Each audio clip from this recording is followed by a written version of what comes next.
Hai guys, Assalamualaikum warahmatullahi wabarakatuh. Kita ketemu lagi di video part 2, proses kedatangan bangsa barat ke Indonesia. Tahukah kalian bahwa dari abad ke-15 sampai 16-an, bangsa Indonesia dijelajah oleh beberapa bangsa dari barat, yaitu dari Portugis, Spanyol, Inggris, dan yang terakhir adalah Belanda.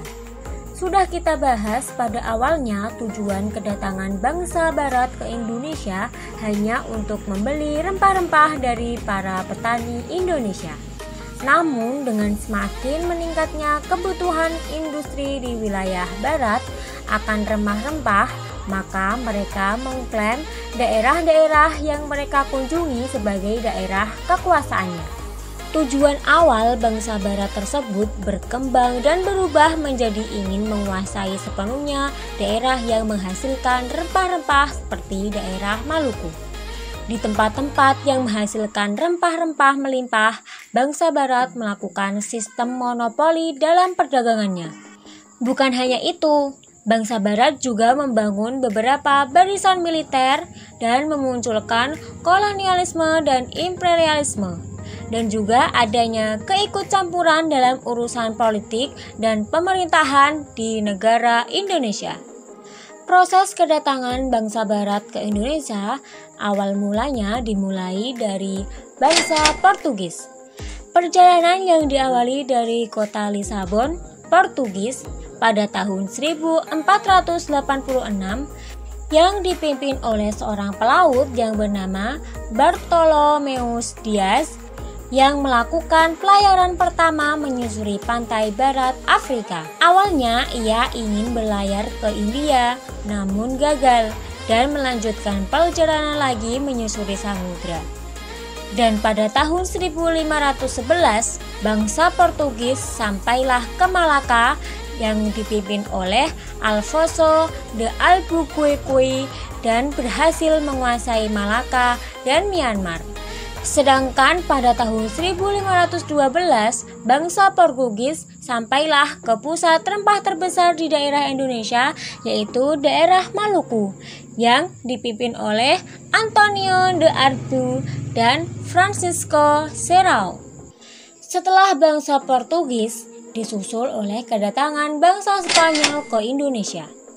Pada tahun 1521, bangsa Spanyol berhasil mencapai Pulau Maluku yang dipimpin oleh Sebastian Elcano.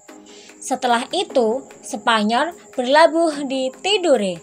Kedatangan pelaut dari Spanyol disambut oleh Kesultanan Tidore dengan baik. Sambutan yang ditunjukkan memiliki alasan tertentu. Karena Tidore terlibat dalam persaingan ekonomi dalam perdagangan rempah-rempah dengan Ternate yang sudah terlebih dahulu disekutui oleh bangsa Portugis. Kedatangan Spanyol di Tidore membuat bangsa Portugis merasa terganggu. Bangsa Spanyol akan bergabung dengan aktivitas perdagangan rempah dan akan mengganggu hak monopoli Portugis. Maka dari itulah konflik antar Portugis dan Spanyol terjadi. Pada tahun 1529 terbentuklah sebuah perjanjian yang disebut dengan Saragossa. Isi dari perjanjian tersebut adalah untuk menentukan batas wilayah yang tepat untuk Spanyol dan Portugis, yaitu dimulai dari arah barat wilayah kekuasaan Spanyol dan batas arah timur merupakan wilayah Portugis. Setelah Portugis dan Spanyol disusul lagi oleh ekspedisi bangsa Inggris yang dimulai pada tahun 1579. Francis Drake berhasil tiba di Ternate dibantu oleh Thomas Cavendish. Di Ternate, mereka memborong rempah-rempah kemudian dibawa ke Inggris. Rombongan Francis sampai ke Inggris pada tahun 1580. Pada masa itu, adanya penjelajah samudra yang dilakukan oleh bangsa Inggris membawa keuntungan yang melimpah. Inggris juga memiliki niatan untuk merebut wilayah Indonesia dari tangan Belanda dan Portugis. Bahkan Inggris tidak hanya merencanakan Indonesia sebagai ladang monopoli, tetapi juga akan dijadikan sebagai kekuasaan dalam berpolitik. Yang terakhir yaitu kedatangan bangsa Belanda di Jayakarta. Pada tahun 1595, seorang pelaut bernama Cornelis de Houtman sebagai pemimpin ekspedisi ke Indonesia. Ia mengarungi ujung selatan Afrika, selanjutnya terus menuju ke arah timur melewati Samudra Hindia dan sampai ke pelabuhan Banten pada 1596. Kedatangan Houtman di Indonesia kemudian disusul beberapa ekspedisi lainnya. Dengan banyaknya pedagang Belanda yang datang ke Indonesia, sehingga terbentuklah persaingan antar pedagang Belanda sendiri. Pada tahun 1602, dilahirkanlah VOC yang merupakan sebuah organisasi pergabungan dari beberapa perusahaan dari Belanda. Pada saat itu, Gubernur pertama VOC mendirikan pusat perdagangan VOC di Ambon, Maluku. Karena VOC memandang bahwa Jawa lebih strategis sebagai lalu lintas perdagangan, maka pusat perdagangan dipindah ke Jayakarta. Adanya sebuah perizinan dari Pangeran Jayawikarta dari Banten untuk VOC membuat Belanda merasa tidak menyukai Pangeran Jayakarta.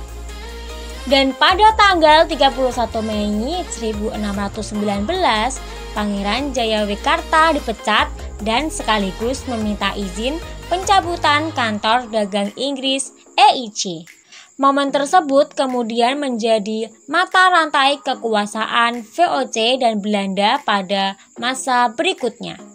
VOC sangat menikmati semua keleluasaan yang diberikan oleh penguasa Banten. Sampai-sampai Jayakarta diubah menjadi Batavia. VOC mendirikan benteng sebagai tempat pertahanan, mendirikan pusat kantor dagang, dan mendirikan kantor pemerintahan. Sehingga pengaruh kehidupan ekonomi VOC pada masa itu menjadi semakin kuat dengan dimilikinya hak monopoli perdagangan. Nah, itulah proses kedatangan bangsa-bangsa barat ke Indonesia. Terima kasih sudah menyimak video ini. Wassalamualaikum warahmatullahi wabarakatuh. Lanjut ke part 3 ya.